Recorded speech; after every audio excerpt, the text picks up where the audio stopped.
So, if anybody pays attention or listens to other outlets of just discussions, news, just YouTube or just media in general, there is a trend of parents looking to homeschool their kids. Okay. Now, we have a situation in Aldine ISD, man, pretty sickening, where a 6-year-old girl was alleged to be continually sexually assaulted, and keep it clean here, or raped, if you want to keep it clean, several times by older students or an older student on the school bus.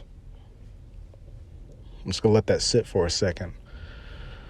Okay, authorities were not informed until 6 months into the alleged assaults. Okay, so 6 months after these things occurred. And that's typical, guys. I mean, I know that there's a heated discussion that's pretty much continual between, rape victims and, what victims should do, whether they're male or female. We're not going to get into that here, but I just want to throw that out there and just let you know that I'm aware of those nuances. Now, the parents told advocates that the mother was called to the child's school and was told that her daughter, had been raped several times by middle school students on the bus.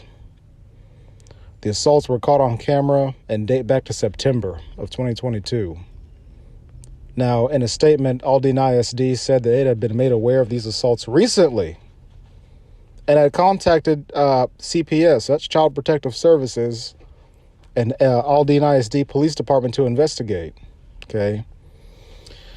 Now, they said, quote, "The safety of our students is a priority," and I'm paraphrasing here. I think that's not a typical statement, but a statement that any school district would give, right? I mean, for the most part, regardless of what statements are given, regardless of who's trying to cover their rear end or whatever the case may be, friend, we have a 6-year-old girl who's now been affected for the rest of her life.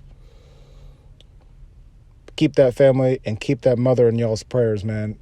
Make sure your children are safe. I always say personally, if you have daughters, teach them self-defense, man. That's something that I'm just big on. Especially if you have daughters, some kind of self-defense to make sure that they're not assaulted, even from a young age. I don't think that there's an age limit on that.